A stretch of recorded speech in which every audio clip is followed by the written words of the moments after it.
ओम नमो नारायण। गुरु जी को चरण स्पर्श। जैसा कि आप लोग जानते हैं कि मुझे बहुत से गुरुओं का आशीर्वाद मिला हुआ है और एक आने वाले समय में आयुर्वेद के लिए मैं बहुत कुछ करने वाला हूँ। और अभी मैं खुद लर्निंग मोड में हूँ, यानी सीख रहा हूँ। जितना मुझे नॉलेज है, ज्ञान होता है, मैं आप लोगों को देते जाता हूँ। क्योंकि देखिए, ज़िंदगी का कोई भरोसा नहीं, कल क्या हो किसी को नहीं पता।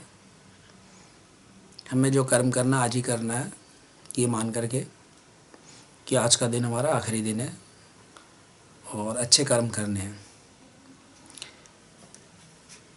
इसी कड़ी में हमें एक आयुर्वेद की ज्ञाता, जो कि सिर्फ पुस्तकीय ज्ञान नहीं बल्कि उन्होंने आजीवन अपने जीवन में उतारा है, उसे समझा है, सीखा है, परखा है और उनके अपने ज्ञान को बढ़ाया और आयुर्वेद को उन्होंने एक बहुत ऊंचाई पे ले गए।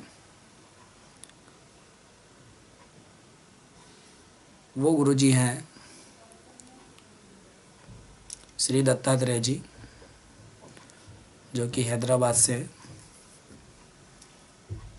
हमें प्रभु की कृपा, गुरुजी का आशीर्वाद और हमारा सौभाग्य है कि उनका आशीर्वाद हमें मिला। इसी कड़ी में देखिए, आज गुरुजी का कहना है कि देखो, हम चाहे कोई सी बीमारी आए, हम एलोपैथ से इलाज करें, आयुर्वेद से करें, होम्योपैथी ले, यूनानी ले, बीमारी फिर क्यों नहीं ठीक हो रही है। हर आदमी परेशान है, या वहाँ जो जहाँ बताता है वहाँ जाता है, इलाज करवाता है, लेकिन ठीक नहीं हो रहा है। कारण क्या है इसका? जब तक दवा लेगा व्यक्ति तब तक सही है, उसके बाद फिर वही हाल है। तो ऐसा क्या कारण है?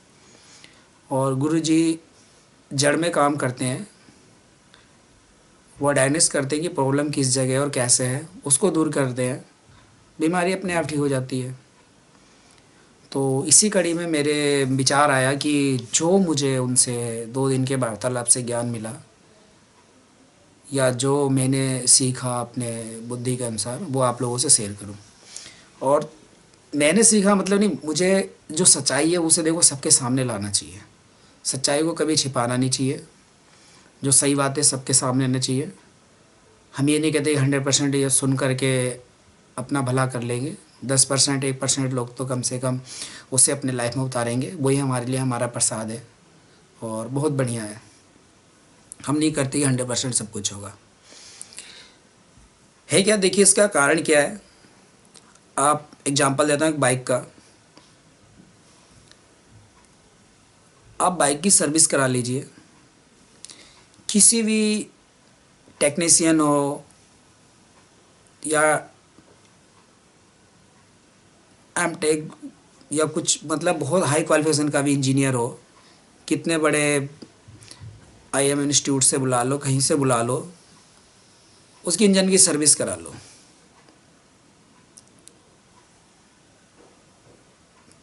तो इंजन तो देखो ये एक ही है। जो एक टेक्नीशियन करेगा या जो आम मैकेनिक करेगा, वही कोई भी व्यक्ति आके करेगा, ठीक है। अब समस्या क्या? देखिए, हमारा शरीर भी एक इंजन रूपी है, यानी शरीर के अनुसार ही इंजनों का आविष्कार हुआ है कि हमारे शरीर में जो पार्ट है, इंजनों में डाल करके उसे भी गतिमान बनाया गया है प्राकृतिक रूप से। तो हम लोगों के शरीर भी है, हमारे शरीर में आपको जैसे पता है चक्र भी है, यानी गियर भी है, बहुत कुछ है। वो डिटेल में मैं अलग अलग वीडियो में आपको सेपरेट बताऊँगा। अभी मेरे को ये बताना है कि आप खुद सोचिए, कितना भी बड़ा मैकेनिक आएगा और वो अगर हमारे बाइक की सर्विस करता है और एक चीज़ अगर वो नहीं डालता है, तो क्या इंजन चलेगा? वो चीज़ है इंजन ऑयल। अगर हमारे शरीर में इंजन ऑयल रूपी ऑयल नहीं है, और अभी मैं बताऊंगा कि इंजन ऑयल क्या है हमारे शरीर में, उसकी किससे हम तुलना कर सकते हैं। आप बताइए, अगर रिकमेंड 900 ml या 1100 ml इंजन में है इंजन ऑयल, तो जैसे जैसे कम होता जाएगा उसकी परफॉर्मेंस कम होती जाएगी और एक मिनिमम लेवल से नीचे आएगा तो इंजन सीज हो जाएगा। यही कंडीशन सेम हमारे साथ है। हम लोग बहुत बड़े बड़े डॉक्टरों के चक्कर में पड़ जाते हैं, बहुत बड़े बड़े साइंटिस्ट आविष्कार कर चुके उनके चक्रों में पड़ जाते हैं, क्योंकि हम बहुत पढ़े लिखे हो गए हैं और हमें बहुत ज्ञान है, और हमारे जो पूर्वज थे उन्हें हम बेवकूफ़ समझने लगते हैं, उनके ज्ञान को अपनी लाइफ में नहीं उतारते हैं। तो इसलिए हम लोग परेशान हैं और हम सोचते हैं कि उन्होंने तो पढ़ा नहीं, हमने तो इंग्लिश मीडियम से पढ़ा, ये पढ़ा वो पढ़ा, इतनी पढ़ाई करी, यहाँ गए वहाँ गए, और हम होशियार हैं और हमारे डॉक्टर्स भी बड़े होशियार हैं। हम ये मानते हैं उन्होंने जो कहा तो हम सत्य मान लेते हैं और उस पर काम करते हैं। आप बताइए मुझे, एक इंजीनियरिंग कॉलेज का पढ़ा हुआ बंदा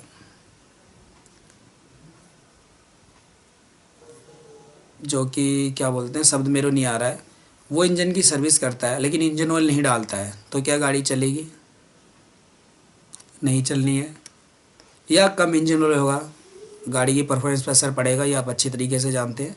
मैंने बाइक का एग्जांपल इसलिए दिया कि बाइक सबके घर में है आज की डेट में, तो आपको पता है कि इंजन पे परफॉर्मेंस पे असर पड़ेगा, धीरे धीरे उसकी साउंड बदलेगी, इंजन गर्म होगा, माइलेज कम आएगा, एवरेज कम आएगा, सब कुछ आएगा, हम सबको सब पता है। और लास्ट में क्या होगा, कम होते होते एक लेवल से नीचे अगर इंजन ऑयल है तो इंजन सीज हो जाता है, यानी इंजन काम करना बंद कर देता है, मेल्ट होकर के, पता ही है फिर आपको, इंजन वर्क नहीं करेगा।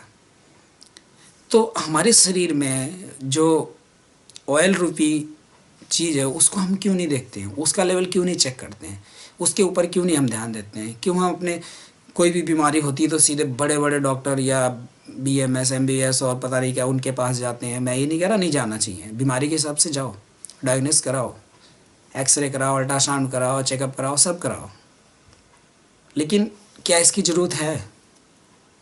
ज़रूरत है तो आप करवाओ, मैं मना नहीं करता, मैं नहीं कहता किसी को घर में कि वो व्यक्ति रुके और मरे जाए, सुविधा है हमारे लिए, ना हमारी किसी एलोपैथ वाले से दुश्मनी है ना किसी आयुर्वेद से, सब अपनी अपनी पैथियाँ और सब अपने अपने में कारगर है कार्य करने में, अगर इनको सही तरीके से सदुपयोग किया जाए। इनका दुरुपयोग नहीं करना चाहिए, चाहे वो किसी भी पैथी का डॉक्टर हो या प्रैक्टिशनर हो, कुछ भी हो। तो अब मेरा कहने का सिर्फ इतना मतलब है कि आदमी को एक छींक भी आती है और आजकल बुखार भी आता है तो बड़े हॉस्पिटल की तरफ भागता है, उस पे कारण पे ध्यान नहीं देता है। तो कारण यही है, एक बार जो चक्कर में पड़ गया दवाई करते फिर उसके दुष्चक्र में फंस जाता है। और जो मैं बता रहा था कि हमारा ऑयल रूपी शरीर में जो जिसकी तुलना करेंगे इंजन ऑयल से, ऑयल नहीं इंजन ऑयल से, वो है जल, यानी कि पानी। अगर हमारे शरीर में पानी की मात्रा सही नहीं है तो हमें बीमार होने से कोई भी नहीं बचा सकता। लोग पूछते हैं डाइट चार्ट बेकार, आयुर्वेद फेल, एलोपैथ फेल, सारी पैथियाँ फेल और आदमी बीमार। तो आप सोचिए, पानी जो हमारा पंच तत्व है उसका एक पंच तत्व में से एक तत्व है जो कि हमारे शरीर को संतुलन करने में एक अहम भूमिका निभाता है या ब्रह्मांड का संतुलन भी करता है, जल। तो इस जल की मात्रा अगर हमारे शरीर में डिस्टर्ब हुई या कम हुई तो जाहिर सी बात है हम बीमार होने से नहीं बच सकते। चाहे आप सोने की थाली में खा लो, चाहे चांदी की थाली में खा लो, चाहे आप RO का पानी पियो या आप कुछ भी कर लो, चाहे आप 1 लाख रुपए लीटर का भी पानी पियो, लेकिन उसकी मात्रा सही नहीं है और सही जल का उपयोग नहीं करा तो आपका इंजन सीज होना है, आपको बीमार होने से कोई नहीं बचाता। सिर्फ जल की कमी से ही आपको बता दूं एसिडिटी होती है, और एसिडिटी होने का मतलब है आपका शरीर में गर्मी बढ़ना, पित्त बढ़ना, और इससे कौन कौन सी बीमारियां होती हैं आप सुनेंगे तो सोचते रह जाएंगे। सर्वाइकल, गठिया, माइग्रेन, कब्ज, स्टोन, लीवर्स की सारी प्रॉब्लम, हार्ट की प्रॉब्लम्स और अन्य प्रॉब्लम्स भी होंगी अगर आपके शरीर में पानी की कमी है तो। ठीक, अब क्वेश्चन आता है कि पानी की कमी से एक इतनी सारे रोग होते हैं, तो फिर हम लोग इस पर काम क्यों नहीं करते? तो हम तो पानी पी के स्वस्थ रह सकते हैं।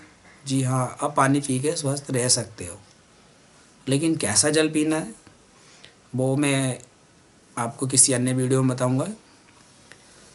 अब पानी कितना पीना चाहिए, इस पर बहुत बड़ा सवाल उठता है, और मैं इसकी कोई मात्रा भी नहीं फिक्स करने वाला हूँ, क्योंकि साउथ में बंदा रह रहा है उसके लिए अलग जल की मात्रा होगी, नॉर्थ में रह रहा अलग रिक्वायरमेंट है, उसका इन्वायरमेंट अलग है तो रिक्वायरमेंट भी अलग होगी, नॉर्थ का अलग है, इसी तरीके से ईस्ट वेस्ट सब जगह अलग अलग है। कोई पहाड़ी इलाके में रह रहा है तो उसकी जल की मात्रा अलग है, और कोई तमिलनाडु एरिया में रह रहा है तो उसकी अलग होगी। और पहले तो ये एटमॉस्फेयर जो वातावरण उसके हिसाब से हुआ, दूसरा उसके कार्य के हिसाब से हुआ कि वो हार्ड वर्क कर रहा है या नॉर्मल वर्क कर रहा है, तीसरा उसका जो रहने वाला इन्वायरमेंट है वो कैसा है, किसी कंपनी में जॉब कर रहा है, एसी में रहता है या नॉर्मल टेम्परेचर में रहता है, इस पर डिपेंड करेगा। तो ये बहुत सी चीज़ें हैं। तो जल के लिए जो हम जिस पे डिपेंड होगा कि कारण बहुत सारे ढूंढने पड़ेंगे जल कैसे लेना। नॉर्मल जल जो गुरुजी के अनुसार है, अगर आपकी हाइट 5 फीट 4 इंच है तो लगभग, और वजन आपका इस समय होना चाहिए 55-56 kg के आसपास, और पानी भी 5-6 लीटर ही पीना चाहिए। तो ये रहा पानी का फार्मूला। और आपको जब प्यास लगता है तब पानी पियो, लेकिन 2 टाइम आप पानी ज़रूर पिएंगे, आपको प्यास लगे ना लगे। बोलता सुबह सो के उठने के बाद और रात को सोते समय। तो रात को सोते समय जल पीने का विधान था। दूध भी एक जल का रूप है, उसमें जलीय अंश होता है, लेकिन आजकल के दूध में जलीय अंश का जहर का अंश ज़्यादा होता है। तो आप दूध ना पिएं। अगर आप पैकेट का दूध पीते हैं या किसी फैक्ट्री का पैकेजिंग वाला दूध पीते हैं तो वो पीना बेकार है, वो आपके लिए फ़ायदेमंद नहीं है। उसमें आर्टिफिशियल प्रोटीन मिला होता है जो कि हमारा शरीर एब्जॉर्ब नहीं करता है, हमारी किडनी और लीवर को ज़बरदस्ती काम करना पड़ता है। उससे बढ़िया आप गुनगुना पानी लीजिए 2 गिलास, वो पीना है। ठीक है, ये रही पानी की बात कि हमें कैसे पानी पीना है। और हमारा इंजन ऑयल जो है वो जल है, जो शरीर की बैलेंस को करता है। आपने खुद देखा होगा, अगर आपकी पानी की कमी होगी तो मुंह सूखता है, मुंह में लार बनना कम होता है। लार जो है हमारा सुपाच्य है, भोजन को पचाता है। पेशाब का रंग हमारा पीला आने लगेगा अगर पानी कमी है। पसीने से दुर्गंध आएगा, मुंह से दुर्गंध आएगा, पेट में दर्द होगा, किडनी में स्टोन हो सकता है या बनने चालू हो जाएंगे। ऐसी हमारे अमाशय अग्नाशय सब में ही प्रॉब्लम पैदा होगी। सर्वाइकल होगा, सिर दर्द होगा। आप ये सोचिए कि डिहाइड्रेशन और अन्य जो डॉक्टर भाषा में बोला जाता है वो आपको हो जाएगा, और पानी कमी है तो। आपने देखा होगा व्यक्ति कुछ भी बीमारी होती है डॉक्टर उसको ग्लूकोज चढ़ाते हैं। क्यों चढ़ाते हैं जी? वो भी एक जल का रूप है। उन्हें अच्छी तरीके से पता है इसके शरीर में जल की मात्रा कम हो गई है, तो ग्लूकोज से थोड़ी एनर्जी देंगे और इसके चेहरे पे तेज़ चमक आएगी, क्योंकि ग्लूकोज तुरंत एनर्जी में कन्वर्ट हो जाता है। और साथ में जो जल होता है वो दिया जाता है, जल पानी। तो क्या हम वो पानी खुद नहीं पी सकते हैं कि ज़रूरी हम नसों के ज़रिए पानी पिए? डायरेक्ट मुंह के ज़रिए सीधे मुंह से पी सकते हैं। तो ये हमारा जल है, और जल ही जीवन है, आपको पता है। अगर जल नहीं होगा तो ब्रह्मांड नहीं होगा। जितने हमारे पंच तत्व में से एक भी तत्व अगर डिस्टर्ब हुआ तो हमारा अस्तित्व खतरे में आ जाता है। तो जल जो हमारा इंजन है, शरीर रूपी इंजन, उसका इंजन ऑयल जल है।